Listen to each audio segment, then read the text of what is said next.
All right, people, what's up, everyone, and welcome to another video. And I am here to do a reaction, I guess, to the first reactions for Guardians Galaxy Volume 3.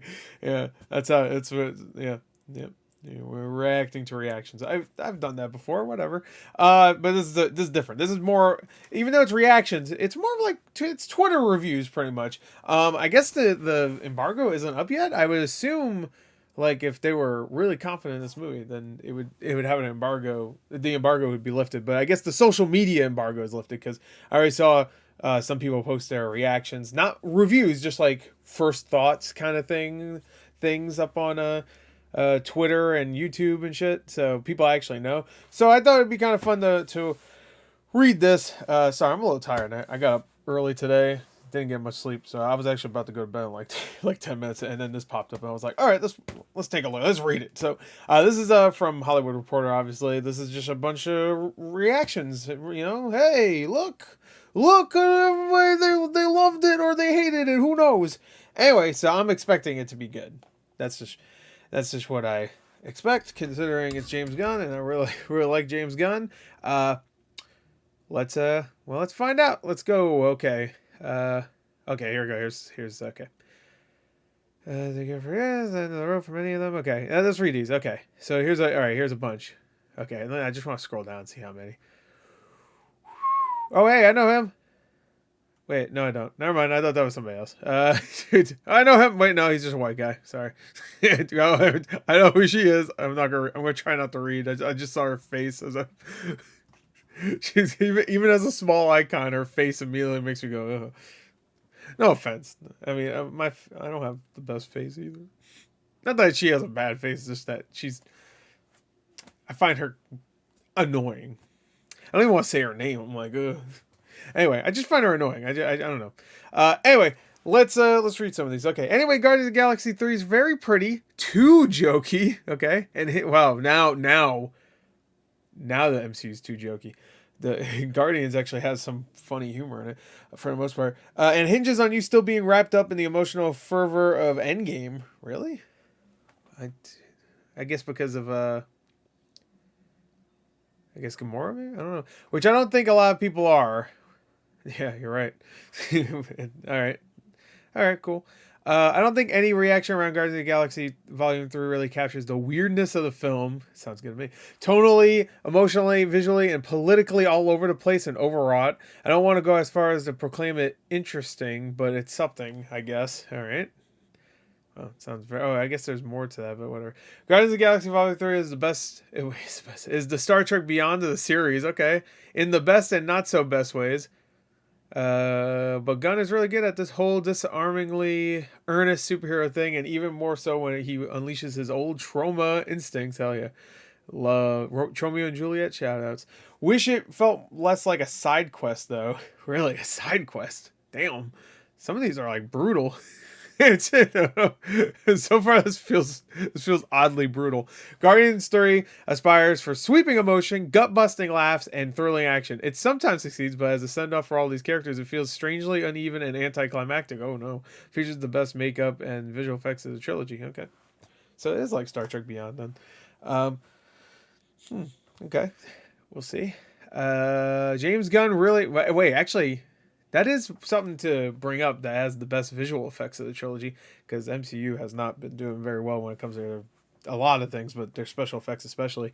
James Gunn really made one of the best. Oh, here you go. Comic book movie trilogies ever. Guardians 3 gives the franchise the perfect ending with an emotional story, good CGI. You know, like they have to throw that in there because all the freaking MCU movies look like dog shit now, and a terrific villain. Okay, that's good because he looked interesting, but they haven't really been focusing on him. And I was thinking like he looks interesting in the trailers, but he's gonna be more like generic in the whatever. It's incredible how Gunn never misses on humor. This movie is hilarious, good jokes at the right moment, I guess. Let me see. Oh yeah, I knew it was gonna fucking do that. Good jokes at the end. Not everything is perfect. Adam Warlock was a disappointment in my point of view. Okay, overall the movie was the ending the Guardians deserved. Okay.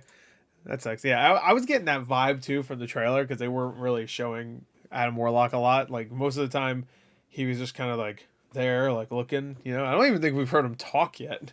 Which, whatever, it's not his movie. I get it, but still.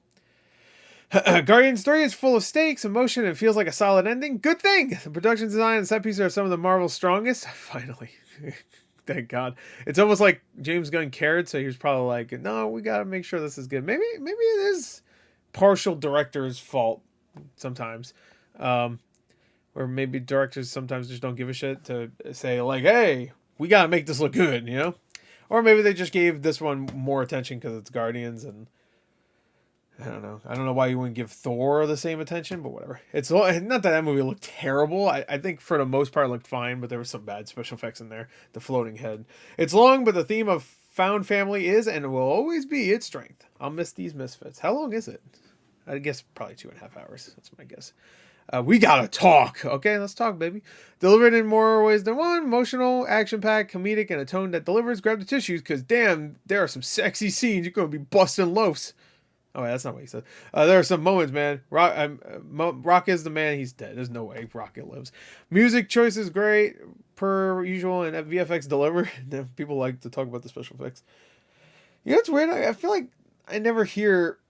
Well, I guess to be fair, I never really read Twitter reviews. Sorry. I'm sorry. I never usually read them because most of the time I find them not to be the most trustworthy. The only reason why I'm reading this one is because I have a feeling this movie's gonna be good. I deep down, this is the one movie in phase 4 and 5 besides No Way Home where I was like, yeah, it's gonna be good. There's no way it's gonna be good. I mean, bad. Ant-Man was like the other one that was the closest, just because I really like the Ant-Man movies. And I was like, you know, hey, Kang, they're gonna make that one good, right? They gotta introduce Kang in a good way.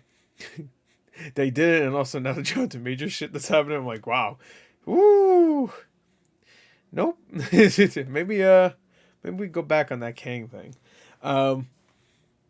Anyway, they wouldn't be able to now. So, music choices great per usual, and VFX deliver. Had a blast. Okay, Guardians of the Galaxy Volume 3. James Gunn bets the house on a surprisingly emotional story centered on Rocket and the love and friendship between these characters. Bets and wins.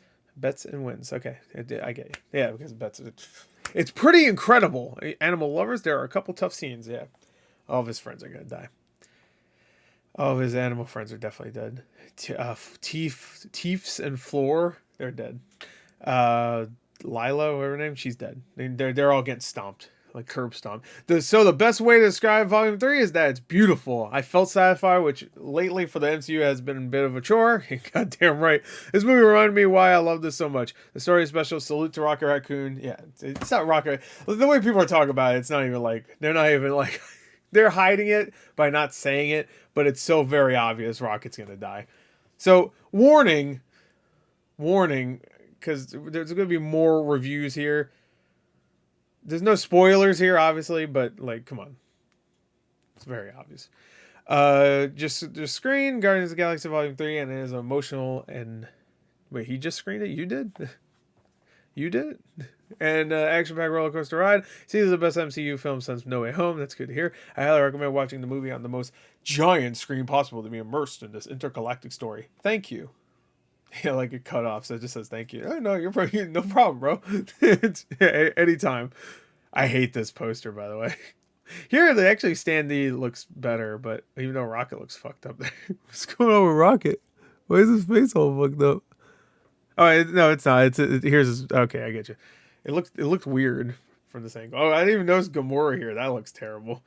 Like, it's not like it looks terrible. It just looks goofy. Her pose looks so fucking stupid. I don't know what the hell. I know what they're trying to do. They're trying to. It's a bad poster. It looks better as a standee, though, I will say. I don't know. Like, I know what they're trying to do. It just looks a little too odd. Like, goofy is fine. It looks odd. I don't know. It just looks weird. I don't know. After so much superhero movie fatigue, it's refreshing and unexpected joy to watch. Really an unexpected joy to watch? Come on, man. It carries tons of emotional. I really don't think James Gunn has ever made a movie that I haven't at least liked. You know, I know like reviews for like Super aren't great, but I fucking love Super. I think Super is great. Even Lollipop Chainsaw. It's not a movie; it's a game, but I like that one. You have to be in the right mood, I guess, for that one, because if there's ever a game that just screams at you, it's that one. Uh, it carries tons of emotional weight, and laughs and action. There were a few moments that surprised me in mixed ways, but it's a beautiful tribute to friends who are like family. Family. You think Vin Diesel will watch this movie? I mean, he's in it, kind of, I guess. But you think he'll watch it and be like, "That's what it's about. That's what it's about, man." He cries into his popcorn and gets saltier. Anyway, popcorn. That popcorn looks good, by the way. Like they made sure to put the popcorn in view. I'm fat as hell. All around, this was a better film than the second. I really liked the second one. When it first came out, I was like, yeah, it was good. I really liked it. I really like it now. I think it's great. This had some epic action moments, interesting progression for the characters, and a great emotional arc for Rocket and the main villain, but some things I wanted more depth / weight, but a good time still. It's a beautiful love letter to the universe's best ragtag group of misfits. What I love most about it is that it's a story about the bonds of chosen family through deep trauma. That just so happens to be a Marvel movie. Rocket and his arc are the best. Yeah, he's dead. They could just blow his fucking little rocket face off. Hope he gets blown up by a rocket. Like, but it's his choice. It's like, I'm going out with my namesake, bitch. They could have like the big firework explosion thing that they did at the end of Guardians 2 in tribute to Yondu, except he blows himself up, and it big firework explosion, and it just like it has his face, or no, it says "fuck you, Quill" or something. I don't know. You know, they have like their thing. That'd be a little weird if it said "fuck you, Quill." It does. This is the first MCU movie, right, to have the "fuck you" word in it. Not the first one to have "fuck" in it, though, because Eternals did that. Actually, no, Iron Man did that, technically. I remember when Eternals was like, yo, first on-screen fuck scene. I'm like, what are you talking about? Iron Man 1, he fucked the hell out of Leslie Bibb. I guess you didn't see it, but, I mean, that's heavily implied. It's even more implied that they fucked hard, too. Where in Eternals, they were, like, doing, like, the most, like pathetic, like, missionary you've ever seen in your life. I've seen some weird shit. I've seen some tame shit, too. You gotta balance it out, so... It's like Thanos. Perfectly balanced, as all things should be. Anyway, I was just remembering the good times of not pervert shit, but the MCU. Guardians of the Galaxy Vol. 3 is a fantastic. This is a guy confused for somebody else. I thought this is what's his name? Oh, now I feel bad because I like him on YouTube. Every thumbnail he does this pointing thing, by the way, which to be fair, I think almost everybody does. But he goes like, Sean Chandler, right? Is it Sean Chandler? Something Chandler. That guy. I like him. I don't like him enough to fucking remember his name, but I like him. So many emotions all wrapped into one with some great surprises and another killer soundtrack. The scene. All right, I don't want to. Wait, did they say No Sleep Till Brooklyn? Another movie that has that fucking song? All right. I mean, I guess the Mario Brothers had it. And this, okay. 2 Chris Pratt movies. Yo, I just realized that. And, which is funny because the fucking, at the end of the Mario Bros. Movie, I won't spoil anything, but they did use that song that was in the beginning of Guardians 2. So, it's all connected. It's almost like there's only like 10 songs fucking Hollywood uses. It's not only the best of the trilogy, it's also better than 90% of Phase 4 MCU content. No, it's probably better than all of it. Well, 90%, I guess that would make sense, because there's maybe like 10 things in Phase 4, and No Way Home is obviously the superior thing, if you're not counting the special presentation things, which you should, because those are, besides No Way Home, the 2 best things in Phase 4 is again Guardians, and is Guardians going to be the best thing about both Phase 4 and 5? Because I know some people don't consider the holiday special a part of Phase 4. I do, because fuck you.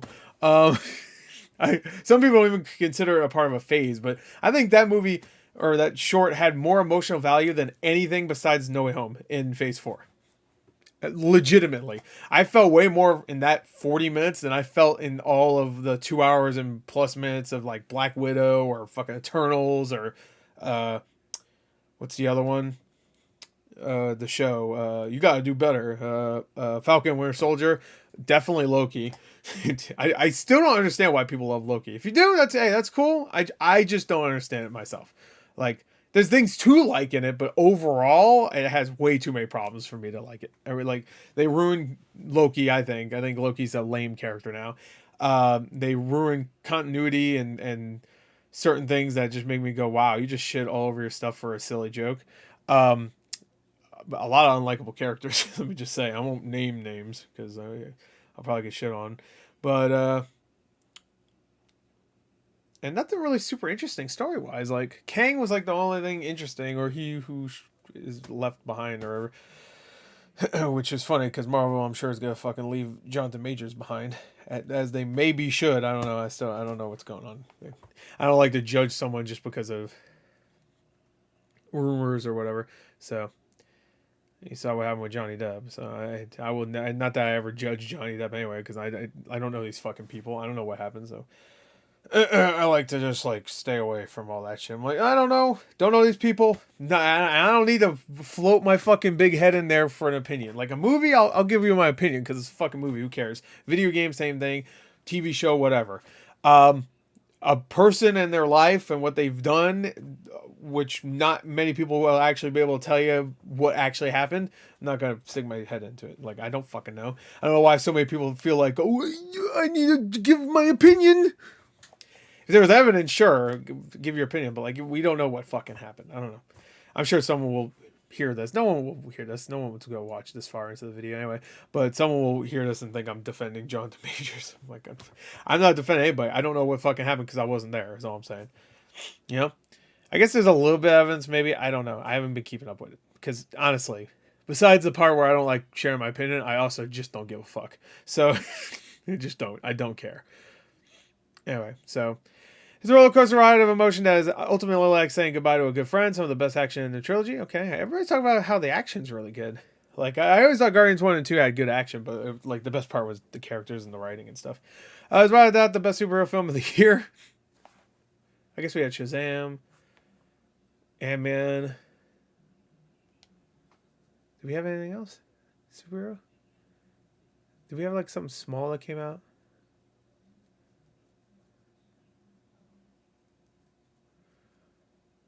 Super Mario. He's super. Hey, super in the title. That should count, right? Chris Pratt. Fuck this. This is one brutal entry, but it's the best of the trilogy. Okay, cool. Proud to report that Guardians 3. All right, so like the first couple of reviews or tweets were like kind of negative, and everything else has been extremely positive. Besides, a couple of things here and there. Really does land. It's not what you necessarily expecting. Oh, start pays off big, but it really does land. Okay. It takes a lot of big swings and mostly delivers. A couple of hiccups here and there. Okay, not as good as 1, but better than 2. Okay. Clearly becoming. Oh, here we go. Here's Grace Randolph. Has that MCU magic. James Gunn quickly becoming phenomenal blockbuster director. I mean, I don't know. I feel like after Guardians 1, 2, and the Suicide Squad, I think he's already done that. Me personally, it might deliver a fire Superman movie. I think he just understands superheroes. Period. Like you gotta give them some humanity. Like even the Suicide Squad, they gave fucking humanity. And we're supposed to not like them, and it worked because there's a lot of them were bad people. But even Peacemaker, like Peacemaker was a bad dude, and then usually I don't like the whole like, oh, let's make the bad guy like sympathetic, but they did a really good job with Peacemaker. I was like, all right, cool, and he wrote all that, and of course we got season 2 coming, which I'm excited for. But he really needs to stop putting his family and friends in his movies. It's super distracting. It took me out of a whole sequence. He's been doing that for fucking years. Who cares? Who gives a shit? At this point, you should be used to it. I bet Roger Corman's in it. No, not Roger Corman. I'm sorry. That would be cool too, actually. But what's his name? Oh my God, Trauma Man. Lloyd Kaufman. I bet he's in it. He's always in it. It's a terrific finish. The trilogy is definitely my favorite MCU movie since. Fantastic. But I did think the story was juggling too much at times. Okay. All right, and that's it. Okay, there you go. We read them all. All right, so it seems like they're very positive. We'll see what the reviews are like, but that is the first reactions. First time I've done a first reactions, I think. Maybe not, but there you go. That's it. I'm going to go to bed now. Good night.